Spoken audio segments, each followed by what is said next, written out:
জোরদার প্রতিবাদ জানিয়ে এই সরকারকে ধিক্কার জানাই, নিন্দা জানাই। তার প্রতিবাদে গর্জে ওঠার জন্য 14 ফেব্রুয়ারি আপনাদেরকে ডাক দিলাম। আমরা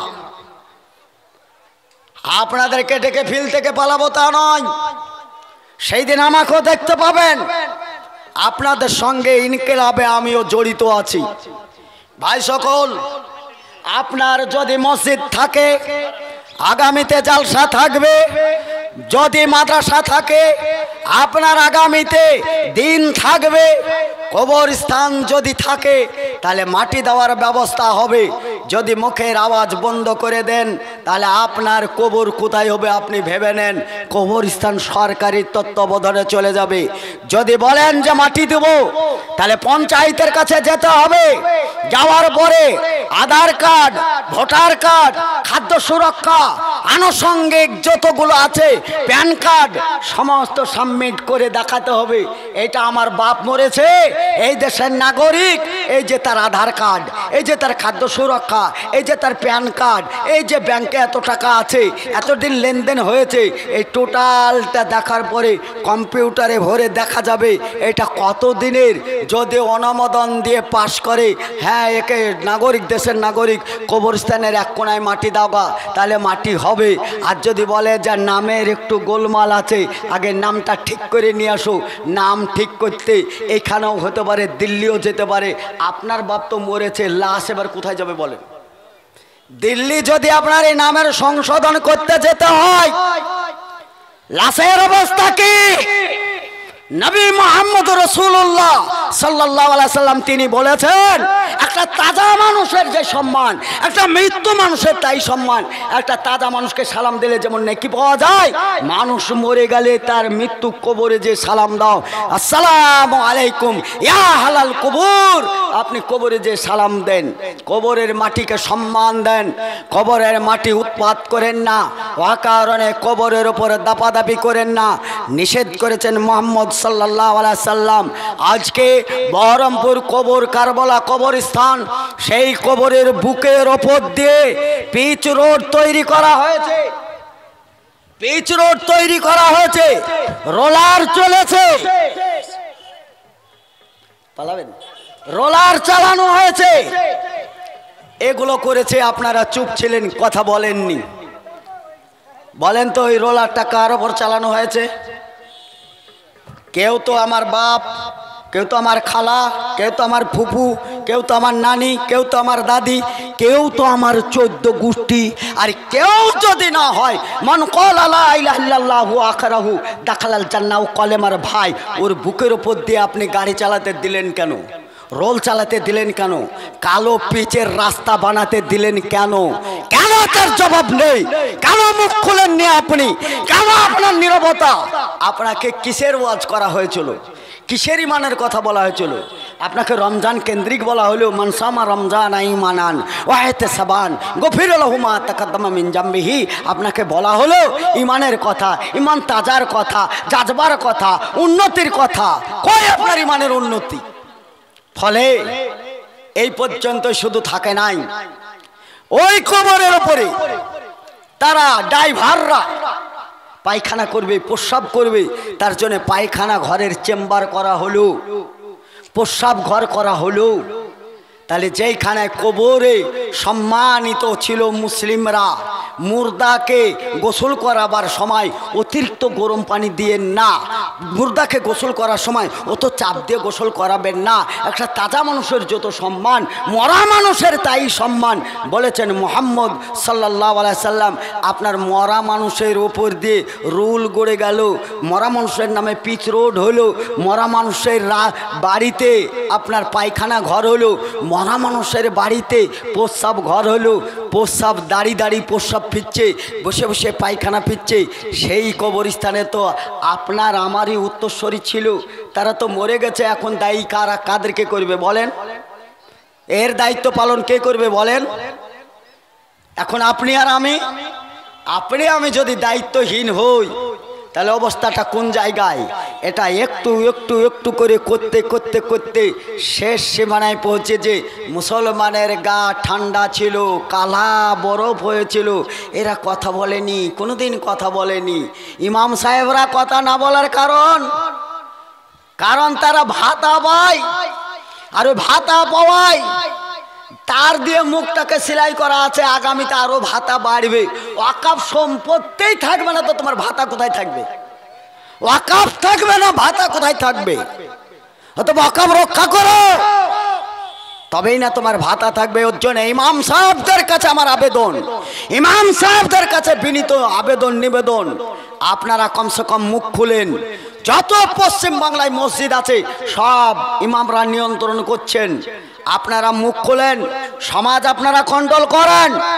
যারা ওয়াইজিং, যারা বক্তব্য রাখছে আমরা ফিল্ডে, বিশেষ করে তেনাদের কাছে আমার বিশেষ অনুরোধ, যে যেখানে বক্তব্য রাখছেন রাখুন। যথেষ্ট আপনাদের কোরআন হাদিসের জ্ঞান আছে, যথেষ্ট আপনারা কোরআন হাদিসের আলোচনা করেন, তার সঙ্গে সঙ্গেই বিল প্রত্যাহারের দাবিতে সোচ্চার হয়ে দাঁড়ান। কারণ এইরকম একটা ফিল্ড, এরকম একটা জালসা জুলুস আমরা টাকা পয়সা খরচ করে আমরা লগগলা জমায়েত করতে পারি না। আপনার জালসার নামে এই লোকগুলো জামায়াত হয়েছে, এই লোকগুলো জালসার নাম দিয়ে একত্রিত হয়েছে। এই জায়গায় গজল আর গান বলে সময় নষ্ট করার দিন আর নেই। কমসে কম এই জালসাটা আগামী দিনে হবে কিনা তার চিন্তা ভাবনা আপনার কাছে। বিগত দিনে বুদ্ধদেব বাবু কলকাতাতে প্রশাসনিক ভাবে শিয়ালকে গুলি করে মারলো। জানতে চেয়েছিল, সব সাংবাদিকরা জানতে চেয়েছিল যে শিয়াল একটা পশু প্রাণী, এদেরকে গুলি করে মারা হলো কেন? তার প্রতি উত্তরে বলেছিল যে ফজরের সময় আমাদের ঘুমটা একটু বেশি আসে, রাত্রে আমাদের ঘুমটা বেশি আসে, আর সেই ঘুম ভাঙানোর জন্য শিয়াল চেঁচামেচি করছে, যার জন্য শিয়ালকে মেরে দিয়ে ঘুমটা একটু ভালো আসবে, তার জন্য শিয়ালকে গুলি করে মারা হয়েছে। আসলে কি সেটা শিয়াল? আসলে কি শিয়ালের চেঁচামেচি? 2 দিন যেতে না যেতে সঙ্গে সঙ্গে এলান হলো মাইকে শব্দ দূষণ হচ্ছে, অর্থাৎ মাইকের আজান বন্ধ করা হোক। শিয়ালকে গুলি করে মেরে এটা ইস্যু খাড়া করলো যে শব্দ দূষণ বলে শিয়ালকে গুলি করে মারা হচ্ছে। তাহলে মুসলমানের আজানটা কোথায় যাবে? এই মুসলমানের আজান তাদের কানে সহ্য না হয়, মাইকের বিরুদ্ধে সোচ্চার হয়ে মাইকের আজান বন্ধ করা হোক, কারণ এটা শব্দ দূষণ হচ্ছে। বাড়ির পাশে গড় গড় গড় গড় গড় গড় করে ট্রেন চলে যায়, শব্দ দূষণ হয় না? ঘন্টা বাজাই, তাতে শব্দ দূষণ হয় না? আর ফজরের আগে উঠে হরে হরে করে, তাতে শব্দ দূষণ হয় না? সামান্য 2 মিনিট 3 মিনিট আজানে শব্দ দূষণ হচ্ছে। আল কুফরু মিল্লাত ওয়াহিদ, তার মানে জেনে রাখো সারা পৃথিবীতে যত কুফর আছে সব কুফরের একটা ডাক, তারা সবাই হচ্ছে কুফর, আর সবাই মুসলিমের শত্রু, মানবতার শত্রু, তারা হচ্ছে ইসলামের শত্রু। আপনি ইসলাম প্রেমিক, ওয়ালা তাহিনু ওয়ালা তাহজানু ওয়া আনতুমুল আলাউনা ইন কুনতুম মুমিনিন। হে মুমিন, তোমার কোনো ভয় নেই, চিন্তা নেই। তুমি কি করবে? রাব্বা হাযাল বাইত আল্লাযী আত'আমাহুম মিন জিউ ওয়া আমানাহুম মিন খাউফ। তুমি আমার ঘরে চলে যাও, আমার ঘর আবাদ করো, সেইখানে দেখো কোনো ভয় নেই, কোনো খাবারের অভাব নেই। তুমি আমার মসজিদ যখন আবাদ করবে, ইয়া আইয়ুহাল্লাযীনা আমানু, এই মহান আল্লাহ রাব্বুল আলামিন বলছে ঈমানদাররা, যারা ঈমান নিয়ে এসছো, ইন তানসুরুল্লাহ ওয়া ইয়ানসুরকুম, তুমি আমার কাছে যখন সাহায্য কামনা করবে, সাহায্য আসবেই আসবে। সাহায্য এসছিল তো, বদরের প্রান্তরে সাহায্য এসছিল, মসজিদের কোণায় খানায় কাবায় রাসূল সাল্লাল্লাহু আলাইহি সাল্লাম দোয়া করলেন দোয়া করার পরে ফিল্ডের এক কোনায় দোয়া শুরু করলেন, যুদ্ধ তো শুরু হবে, আল্লাহ তুমি আমাদের সাহায্য করো। তার আগে আবু জাহাল দোয়া করছে যে কালকে এই যুদ্ধ হবে, এই যুদ্ধ যে হক পথে আছে তাকে তুমি বিজয় দান করবে, যে না হক পথে আছে তাকে তুমি ধ্বংস করবে। আবু জাহাল দোয়া করে চলো, আবু জাহালের দোয়াটাই কবুল হয়েছিল, কারণ দোয়া কবুল হওয়ার জায়গায় দোয়া করে চলো। আবু জাহাল সে দোয়া করলো যে হক পথে আছে, মুহাম্মদ সাল্লাল্লাহু আলাইহি সাল্লাম হক পথে ছিলেন, তাই তিনি বিজয় হয়েছিলেন। আরো একটি যুদ্ধেই সাহাবী বর্গরা বললেন আমরা সংখ্যায় অনেক, তারপরে মনে হচ্ছে একটু ভয় পাচ্ছি, একটু ভয় ভয় মনে হচ্ছে, বিষয় কিছু বুঝলাম না। যিনি আমির ছিলেন, যিনি লিডারশিপ ছিলেন, তিনি বললেন ভয় পাওয়ার কারণ তো থাকার কথা নয়, দেখাই যাক ভয় আসার কারণটা কি। খুঁজতে আরম্ভ করলেন আমাদের জীবন থেকে কি ছুটেছে। ছুটতে ছুটতে খুঁজতে খুঁজতে দেখা গেল, বলল ফজরের সময় আমরা সালাত আদায় করেছিলাম, সেই সালাতের সময় পর্যাপ্ত পরিমাণ মেশওয়াক না থাকায়, দাঁতন না থাকায়, দাঁতনহীন অবস্থায়, দাঁতন ছিল না সেই অবস্থায় আমরা সালাত আদায় করেছি। যিনি লিডার ছিলেন বিচক্ষণ লোক, তিনি বললেন যে আমাদের ভয় পাওয়ার কারণ হচ্ছে একটি সুন্নাত আমাদের মধ্যে থেকে ছুটে গেছে। সামনে মুজাহিদিনের দল দাঁড়িয়ে আছে, অপর দিকে শত্রু বাহিনী মুশরিকরা দাঁড়িয়ে আছে, ইহুদিরা দাঁড়িয়ে আছে।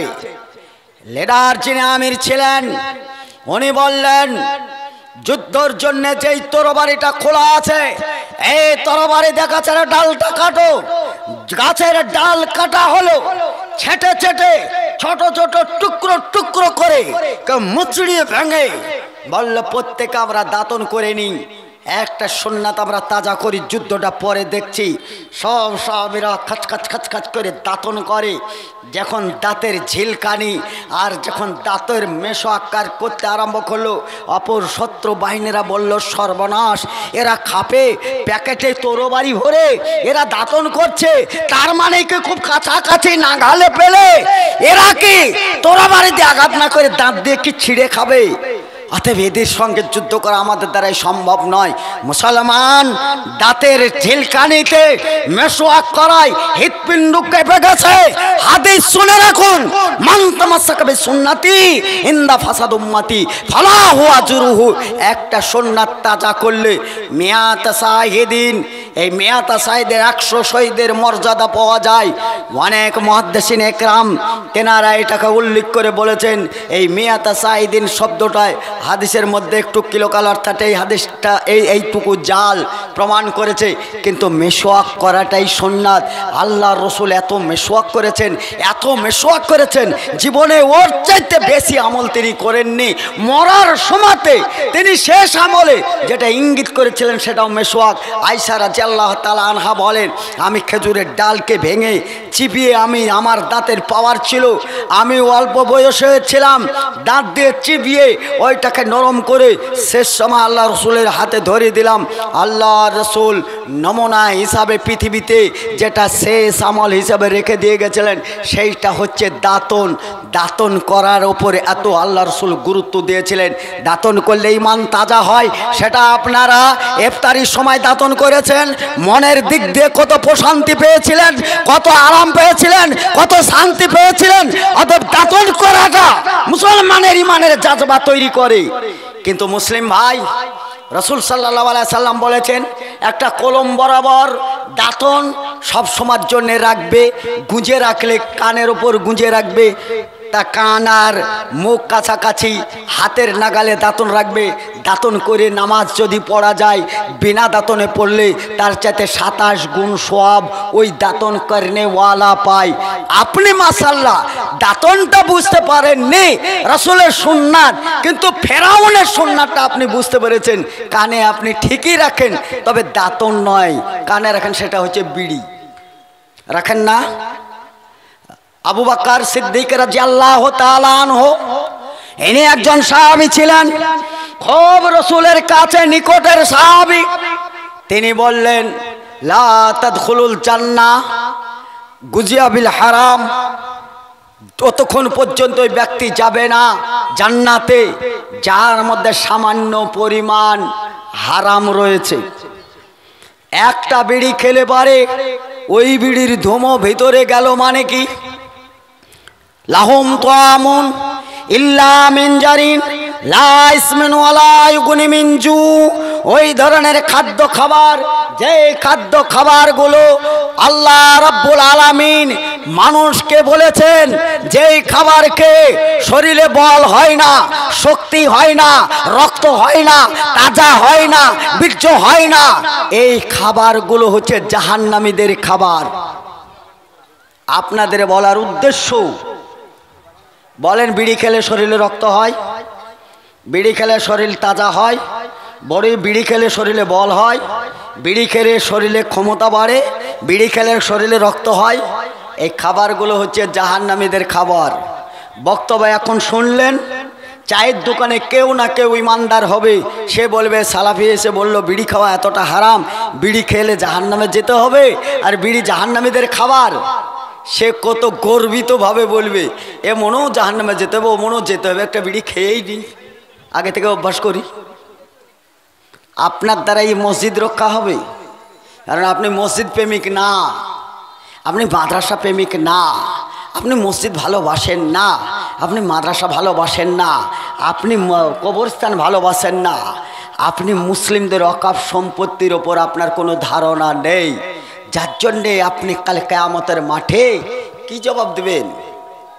বলেন আপনি কিয়ামতের মাঠে কি জবাব দেবেন?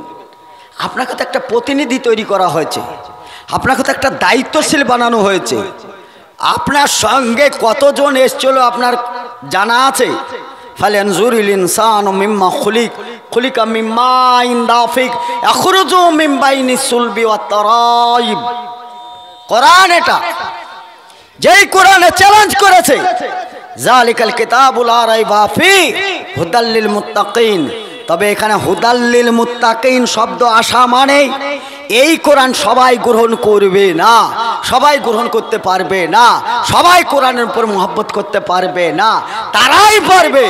এই কোরআনে কোনো রকমের সন্দেহ নেই, এই কোরআনটা হচ্ছে তাদের জন্য উপদেশমূলক, তাদের জন্য পথ প্রদর্শকমূলক, তাদের জন্য শেফা হিসাবে, তাদের জন্য নুনাজ্জিলু মিনাল কোরআন মা হুয়া শিফাউ রাহমাতাল লিল মুমিনিন, মুমিনদের জন্য এই কোরআনটা হচ্ছে শেফা, কোরআনটা হচ্ছে মুমিনদের জন্য ওষুধ, মুমিনদের হৃদয়ের রোগ দূরীভূত করতে পারে একমাত্র কোরআন।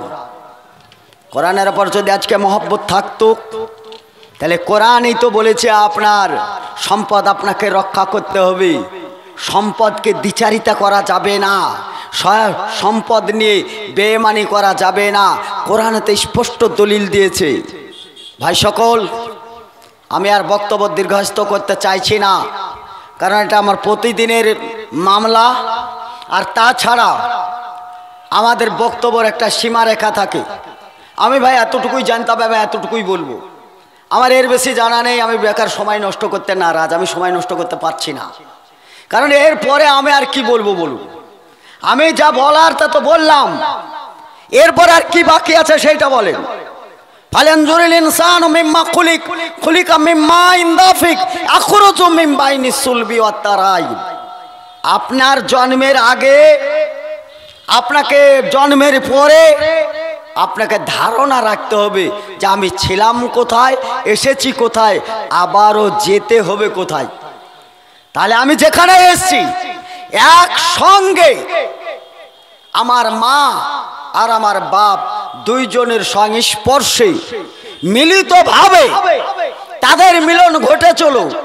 এই মিলনে একসঙ্গে মায়ের বক্ষস্থল আর বাপের পৃষ্ঠস্থল থেকে, এই দুই জায়গায় থেকে বীর্য নির্গত হয়ে তাদের দুই জায়গা থেকে এক জায়গায় একত্রিত হয়ে যে শুক্রকীটগুলো এসেছিল, এটা এক নয় দুই নয়, কমসে কম 40 কোটি শুক্রকীট এসেছিল। আল্লাহ রাব্বুল আলামিন তিনি দেখলেন 40 কোটি, এর মধ্যে থেকে বাছাই শুরু হলো। বাছাই করতে করতে করতে করতে যখন 3 মাসের আগে পর্যন্ত তারা দাঁড়িয়ে গেল প্রায় 3 কোটি, আর একটু বাছাই হতে হতে হতে 90 দিনের মাথাতে অধিকাংশই একটা শুক্রকীট আর জমক হলে 2টো নির্বাচন করেছেন আল্লাহ রাব্বুল আলামিন। এই 2টো বা একটা, এই সমস্ত আপনারা আমরা একসঙ্গে ছিলাম আল্লাহর আঁচলে। বাবু 40 কোটি শুক্রকীটকে ওভার মেরে তুমি এসছো, তুমি যেখানে যাবে সেই জমিনটা হচ্ছে আমার জমিন।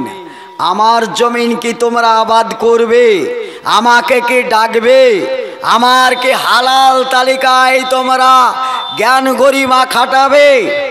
আলাস্তু বিরাব্বিকুম, আমি কি তোমাদের সেই দিনের অভিভাবক হব না, প্রভু হব না, রব হব না, মালিক হব না, আল্লাহ হব না? আপনারা সবাই একসঙ্গে বলেছিলেন ক্বালু বালা শাহিদনা, অবশ্যই মহামান্য রব আপনি, এতে কোনো সন্দেহ আমরা স্বীকৃতি দিচ্ছি। বালা মান আসলামা ওয়াজহাহু লিল্লাহি ওয়া মুহসিনুন ফালাহু আজরুহু ইনদা রাব্বিহি ফালা খাউফুন আলাইহিম ওয়ালা হুম ইয়াহজানুন। বড় বাধা বিপত্তি আসবে, এইখানে চীনের প্রাচীরের মতন দাড়ি থেকে তাদের মোকাবেলা করতে হবে, এই দিনকে প্রতিষ্ঠিত করতে হবে। পারবে? বলে চলো অবশ্যই। তারপরে আল্লাহ বললেন তোমার কোনো ভয় নেই, তোমার কোনো চিন্তা নেই, আমি তোমার রব হিসাবে সেখানেও উপস্থিত থাকব। তাহলে রব আমার সব সময় থাকছে।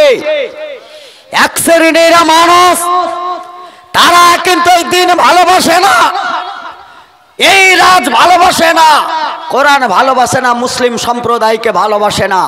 তারা প্রতিনিয়ত তারা চক্রান্ত করবে, প্রতিনিয়ত তারা আবু জাহালের গোষ্ঠীর মতন নিধন করার চেষ্টা করবে। وقال الذين كفروا لا تسمعوا لهذا القرآن والغوا فيه لعلكم تغلبون। এটা আবু জাহলের নেতৃত্ব, আবু জাহলের নেতৃত্ব আল্লাহ রাব্বুল আলামিন কপি করে রেখেছেন। ওই কপিটা আপনাদেরকে বলার, সমস্ত কুফর শক্তি একত্রিত হয়ে পৃথিবী থেকে আল্লাহর আওয়াজটাকে ধূলিসাৎ করতে চায়। আল্লাহ রাব্বুল আলামিন বলছেন তারা ফুৎকার দিয়ে বাবার পায়তারা করেছে, সংঘবদ্ধ হয়েছে। এই রকম সংঘবদ্ধ আজকে হয় নাই, এর আগেও হয়েছিল।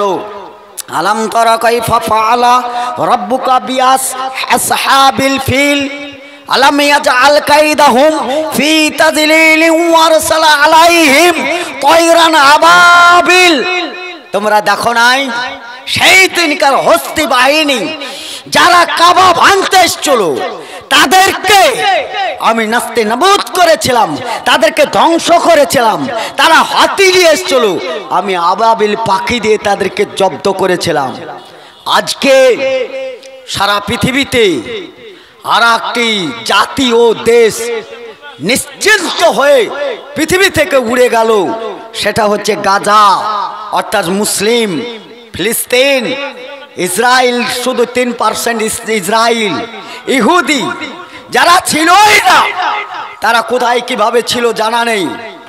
1945-এ তারা সংঘবদ্ধ হয়ে একটি দেশকে স্বীকৃতি পেল, সেইটা হচ্ছে ইসরায়েল। আর তারা সংখ্যায় আজও কম, কিন্তু তাদের কওলা কৌশল এত বৃহত্তর ছড়িয়ে পড়েছে সারা পৃথিবীতে। এই যে পানি যেটা পান করছেন, এই পানি, এই কিল্লে পানি যেটা, এটা পানি হচ্ছে আপনার ইসরায়েলের তৈরি করা প্রোডাক্ট। ইসরায়েলকে সাপোর্ট করা সরকার, বিজেপি শয়তান এই পানিটাকে সরবরাহ করে ইমানকে নষ্ট করছে। ইসরায়েলি প্রোডাক্ট আপনার যেটা হচ্ছে কোকোকোলা, পেপসি, এই কোকোকোলা ও পেপসি, এই পানি, এই তরল প্রযুক্তি, এই পানিটাও হচ্ছে ইসরায়েলের তৈরি করা। ওই কোকোকোলার এক দিক দিয়ে লেখা আছে, এই দিক দিয়ে লেখা আছে কোকোকোলা, উল্টো দিক দিয়ে পড়তে গেলে ওই কোকো কলার লেখা আছে লা মক্কা লা মোহাম্মদ। এই পানি, এই কোকো কলার মাধ্যম দিয়ে, এই পানির মাধ্যম দিয়ে, এই এনজিওর মাধ্যম দিয়ে, এই পয়সার মাধ্যম দিয়ে আমরা মক্কা ও মোহাম্মদের নাম নিশানা উড়িয়ে দিব, সেটা লেখা আছে। আপনি যদি এই পানিটা পান করেন, আপনি যদি এই পানিটা কিনে খান, আপনি যদি ওই পেপসিটা কিনে খান, আপনি যদি ওই কোকো কলা কিনে খান, তাহলে বাইতুল মুকাদ্দাস, যেটা সলমান নবী আলাইহিস সালামের কলেজার টুকরা, যে নবী মুহাম্মদ সাল্লাল্লাহু আলাইহি সাল্লাম তিনি প্রথম কিবলা তৈরি করে যেই দিকে সালাত আদায় করেছিলেন, এই জেরুজালেম অর্থাৎ মসজিদুল আকসা, সেইটাই ধ্বংস করার জন্যে আপনারও 1 টাকা হতে আছে। এই 1 টাকা দিয়ে আপনি ইসরায়েলকে সাপোর্ট করেছেন। বলে কি করে মৌলভী সাহেব? ইসরায়েল ওরা মিসাইল দিয়ে, বুলডোজার দিয়ে শিশু হত্যা করে শিশুদেরকে নিধন করার পাঁয়তারা শুরু করেছে। ভারত বিজেপি সরকার, আরএসএস প্রচালিত সরকার, ওইটাকে ইস্যুবাণী গুজরাটের মাটিতে ছোট ছোট কচি কচি শিশুদেরকে ত্রিশূলের আগায় করে ঘুরি ঘুরি আগুনে পুড়ে হত্যা করেছে। আজকে ফিলিস্তিন ও গাজাতে বোমা হামলায়, আজকে গাজায় ছোট ছোট শিশু শুধু নয়, আজকে দেশের মানুষকে, গোটা শহরটাকে আজকে বোমা হামলায় শেষ করে দেওয়া হয়েছে। যেখানে আজান দেওয়ার আর লোক পাওয়া যায় নাই, কোথায় থেকে একজন লোক ভাঙা মসজিদ, বোমডিং মসজিদ, সেইখানে গিয়ে আজকে আসরের আজানটা হয়েছে, শুধু একাই আজান হয়েছে, সালাত হয়েছে কিনা তার খবর নেই। আজকে আজান হয়েছে, কিন্তু এর আগে বোমাতে টিকতে পারা যায়নি। এই বোমা যারা নিক্ষেপ করছে, তাতে আপনার 1 টাকা শামিল আছে। আপনার 1 টাকায় এই পানিতে চলে গেছে ইসরায়েলকে সাপোর্ট, কোকো কোলাতে চলে গেছে ইসরায়েলকে সাপোর্ট, পেপসিতে খাওয়াতে ইসরায়েলকে সাপোর্ট। আপনি না জানতেই এই পয়সা দিয়ে নিধন করা হচ্ছে মুসলিম দেশগুলোকে, নিধন করা হচ্ছে মুসলিমদেরকে, নিধন করা হচ্ছে বাইতুল মুকাদ্দাসকে। আর তার বন্ধু হচ্ছে নরেন্দ্র মোদি, দামোদর দাস নরেন্দ্র মোদি হচ্ছে তার ইসরায়েলের এজেন্ট। এটা নিয়ন্ত্রণ করছে কে? আমেরিকা সরকার। ডোনাল্ড ট্রাম্প আসার আগে তিনি এটাই কসম করে শপথ গ্রহণ করেছিল যে ফিলিস্তিন তথা মুসলিম গাজায় মুসলিমদেরকে নিধন করার আগেই শেষ করে দেওয়া হতো। জানজালাল্লাহু বিকামিন আসাবাল আযাব, আল্লাহর পক্ষ থেকে আযাব এসেছিল, আগুনের ঝলসে আমেরিকাকে কাবু করে দেওয়ায় ডোনাল্ড ট্রাম্প কিন্তু একটু জব্দতে পড়েছিল। আগুন নিভে গেছে, অমনি ইস্যু খাড়া করে দিয়ে ইসরায়েলকে সাপোর্ট করে দিয়ে আজকে গাজাকে নিধন করে দেওয়া হলো। সেই গাজার ইস্যু খাড়া করে প্রতিনিয়ত শুভেন্দু অধিকারী, তারপরে মিঠুন চক্রবর্তী, আরো যারা এদের সঙ্গপঙ্গ আছে, তারা প্রতিনিয়ত একটাই কথা বলছে, মুসলিম তোমরা পাকিস্তানে তো বা বাংলাদেশ চলে যাও, তোমার দেশ কোথায়? এই দেশ আমার দেশ, আমার বাপের দেশ, আমার 14 গোষ্ঠী ওয়াকফ সম্পত্তি দিয়েছে, তোমার সম্পত্তি না থাকায় আমার সম্পত্তি তুমি হাতাতে চেয়েছো। আমার নবী বলেছেন, সম্পদ রক্ষা করার জন্যে, সম্পদ রক্ষা করার জন্যে যদি রক্ত দিতে হয় রক্ত দিতে হবে, এই রক্ত বেথাই যাবে না। মরতে দেরি 2টা 3টা অপশন দিয়েছে। এক, ফরজ নামাজের পরে কেউ যদি আয়াতুল কুরসি পড়ে প্রত্যেক ফরজের পরে, তাহলে নবী মুহাম্মদ সাল্লাল্লাহু আলাইহি ওয়াসাল্লাম একটা অপশন দিলেন, লোকটির মরতে দেরি, জান্নাত যেতে দেরি নাই। তাহলে ফরজ সালাতের পরে আয়াতুল কুরসির একটা গুরুত্ব দিলেন। আর একটা গুরুত্ব দিলেন সূরা মুলক, সে যদি ফজরে ও এশা রাত্রে ঘুমাবার আগে সে যদি এইটুকু তেলাওয়াত করে, এইটুকু যদি পড়ে, তাহলে পরে আর একটা অপশন দিলে তারা কবরে যাবে বটে, আল্লাহ রাব্বুল আলামিন তাদের কবরের আযাব মাফ করেছেন। আর একটি অপশন দিয়েছেন, সেই অপশন হচ্ছে নিজের বাপের পৈতৃক সম্পত্তি, মাদ্রাসা, মসজিদ, কবরস্থান রক্ষা করতে গিয়ে তাদের যদি প্রাণ চলে যায়, তারা যদি শহীদ হয়ে যায়, তাহলে জনগণ হয়তো তাদেরকে কবর দিবে, কিন্তু আমি আল্লাহ ওই কবরে তাদের জান্নাতের বিছানা বিছিয়ে দেব। তাহলে তিনটে অপশান, ফরজ নামাজের পরে আয়াতুল কুরসি, আর কোরআন তেলাওয়াত করা ফজর ও এশা, আর নিজের সম্পদ রক্ষা করতে গিয়ে যদি জান দেওয়া হয়, ওই জান মান তামাসসাকা বিসুন্নতি ইনদা ফাসাদ উম্মতি ফালা ওয়াজরুহু, তাহলে শহীদের মর্যাদা লাভ করা এবং সশরীরে জান্নাত যাওয়া।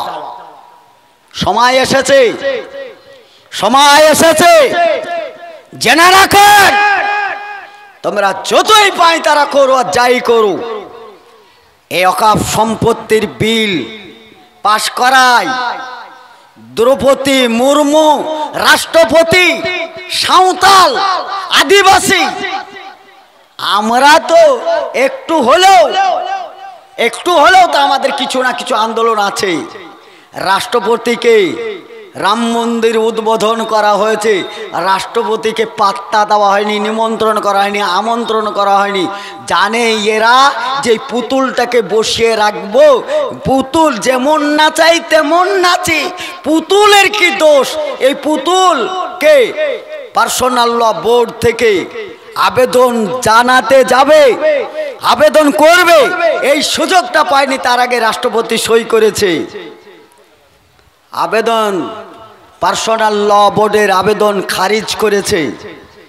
এতগুলো জনগণ, আমরা সরকারি গণনায় যতই ন্যূনতম দেখাও, সরকারি বেসরকারি আমরা প্রায় 40 কোটি আওয়াজ তুলে মসজিদ, কবরস্থান তথা আমরা আমাদের সম্পদ রক্ষা করব, আওয়াজের দাবি।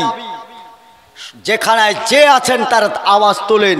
এই আওয়াজ এইখানে থাকবে না, এই আওয়াজ আসমান থেকে ফের আযাব হয়ে ওদের উপর ঘাড়ে চাপিয়ে দিয়ে আল্লাহ রাব্বুল আলামিন মুসলমানদের সাহায্য করবেন আশা করা যায় ইনশাআল্লাহ। ভাই সকল, আগামী 14 এপ্রিল কথাটাকে স্মরণ করছি। আজকে 7 তারিখ, আর 7 দিন পর বহরমপুর টেক্সটাইল মোড় অর্থাৎ গোটা বহরমপুরকে আমরা জ্যাম করব। আপনাদের পায়ের ধুলিটা আমরা যথেষ্ট মনে করে আপনাদেরকে নিমন্ত্রণ দিচ্ছি। একটা লোক হলেও যাব ইনশাআল্লাহ, একটা লোক হলেও যাব ইনশাআল্লাহ। সরকারকে আপনাদের শুধু হাতটা দেখান, কাজটা আমরা দেখাচ্ছি। আপনাদের পায়ের ধুলিটা দেন, বিল প্রত্যাহারের দাবি কি করে করতে হয় আমরা করব ইনশাআল্লাহ। এতই সহজে আপনার মসজিদ থাকবে না, আপনার মাদ্রাসা থাকবে না, আপনার কবরস্থান থাকবে না, তাহলে আপনার সম্মান আর কোথায় থাকবে ভাই? বলেন, আর কোথায় থাকবে? অতএব আমরা আমাদের দাবিকে স্বাগতম জানিয়ে যত মুসলিম মিল্লাত সোশ্যাল মিডিয়ায় বক্তব্য যাচ্ছে, যারা সোশ্যাল মিডিয়া শুনছেন, যে যেখান থেকে শুনছেন, আমার দেশীয় হিন্দু ভাইদেরকে আমরা সম্মান করি। কারণ আমাদের কেস হয়ে অনেক হিন্দু ভাই, অনেক হিন্দু বোন, তারা আমাদের হয়ে লড়াই করছেন, তাদেরকে স্বাগতম জানাই। তাদেরকে আমরা সঙ্গে পেতে চাই, তাদেরকে সামনে নিয়ে আমরা আগামী 14 এপ্রিল আমরা সামনাসামনি সশরীরে আমরা যেতে চাই ইনশাআল্লাহ। ভাই সকল, আমি হয়তো 1-2 ঘন্টা আপনাদের মধ্যে ছিলাম। আমার বক্তব্যের সঙ্গে আপনারা যাই বুঝেছেন আর নাই বুঝেছেন, এতটুকু বুঝেছেন যে সালাফি এসে কমসে কম ওয়াকফ সম্পত্তির বিলের প্রত্যাহারের দাবিতে আমাদেরকে সংঘবদ্ধর ডাক দিয়ে কমসে কম ইমানের ডাক একটা দিয়েছে, এইটুকুন তো বুঝতে পেরেছেন। আমাদের দাবি কি সেটা তো বুঝতে পেরেছেন। আরে মাদ্রাসা যদি বেঁচে থাকে আমাকে ডাকবেন, আমি বিনা পয়সায় জালসা করে দিয়ে যাব। মসজিদ থাকবে, আমার ইমাম থাকবে, জালসা করে দিয়ে দিয়ে যাব। তবে আজকের জলসাতে আমাকে যেমন আপনারা ফ্রি পেতে চান, আপনাদেরকে আমি ফ্রি পেতে চাই। এই বিল প্রত্যাহারের দাবিতে আমার সম্পদ রক্ষা করতে রক্ত যদি লাগে রক্ত দিয়ে হলেও রক্ষা করব, এমনিই ছেড়ে দেব না। শুভেন্দুকে সেই দিন দেখিয়ে দেব তোর পাঁয়তারাতে তোর কত লোক আর আমার কত লোক। বিল প্রত্যাহারের দাবির ডাক দিয়ে আমার টোটা ফাটা বক্তব্য এখান থেকে ব্রেক করছি। হায়াত বাকি, মোলাকাত বাকি। ভালো থাকেন, সুস্থ থাকেন। আল্লাহ আপনাদেরকে হেদায়েত দান করেন। আল্লাহ আপনাদের ইমানের জাজবা তৈরি করেন। আল্লাহ আপনাদের এহকাল পরকাল কল্যাণ করেন। আমিন। আমি ভাই বেঁচে থাকলে দোয়া করবেন, মরলেও দোয়া করবেন, কারণ প্রতিনিয়ত ঝুঁকির মাধ্যমে চলাফেরা করছি। কেন বলেন তো? যে জাতির রাজা নেই ও জাতির তাজা নেই, যে জাতির দল নেই ও জাতির বল নেই। আপনার জাতির, আমার জাতির যারা রাজা, যারা এমএলএ, যারা এমপি, আগামী দিনের টিকিট নিবে তার জন্য সোনার তার দিয়ে ওদের মুখটাকে সেলাই করা আছে। এমএলএ এমপিরা কথা বলেন না, ওরা এখন কথা বলতে চাইছেন না। ওরা টিকিট পাবে ঠিকই, ঝাঁটার মুড়ো ঝাঁটা আর নিয়ে বারুল নিয়ে রাস্তায় নেমে থাকবেন। ওদের মুখে গুয়ে ঝাঁটাটা লিখে ওরা মুখের ওপর চাপান। তোর মুখ খোলার সাহস তোদের ছিল না, তোদেরকে পার্লামেন্টে পাঠিয়েছিলাম, তোরা কথা বলিসনি। পারবেন না, পারবেন না। আজকের দিন ওদের দরকার ছিল, আজকে আমরা বক্তব্য দেব কেন? বক্তব্য তো ওদের শোনার দরকার ছিল। পশ্চিমবাংলা মুর্শিদাবাদের কোনো এমএলএর বক্তব্য আজ পর্যন্ত শুনতে পাচ্ছি না। কেন পাচ্ছি না? বরঞ্চ আমাদের হয়ে অনেক হিন্দু ভাই তারা লড়াই করছে, অনেক হিন্দু ভাই অ্যাসেম্বলিতে বক্তব্য রাখছে, অনেক হিন্দু ভাই পার্লামেন্ট ফাটিয়ে দিচ্ছে। মুসলিম তোমার মুখে জমতালা, এবার কোন জ্বালা, এবার কোন জ্বালা, চারিদিকে শয়তানের খেলা, মুসলিম মুখে জমতালা। কথা বলে না, এরা কথা বলে না, এদের মুখে জমতালা, এর তালাই থাক। এ তালা দিয়ে মুখে যখন ভোট চাইতে মুখে ঝাঁটা চাপাবেন। আহ্বানটা জানিয়ে আমার বক্তব্য শেষ করলাম। দুঃখ নিয়ে কোনো লাভ নেই। আপনার কাছে ক্ষমা চাওয়ার আমার কোনো সুযোগ নাই, আমি চাইবও না। এরকম নাপাক জায়গায় ওইসব এমএলএ এমপির কাছে ওদের বিরুদ্ধে বলে ক্ষমা চাওয়ার কোনো রাস্তা নেই, আমি চাইবও না। আর আমি যদি জেলে যাই, আমি যদি ফাঁসিতে যাই, আমাকে যদি গুলি করে মারে, কোনো এমএলএ মুখ খুলবে না। এই হলো সম্পদ চলে যাচ্ছে, ওরা মুখ খুলে নিয়ে আমার ব্যাপারে খুলবে। জি বলেন, খুলবে আমার জন্যে?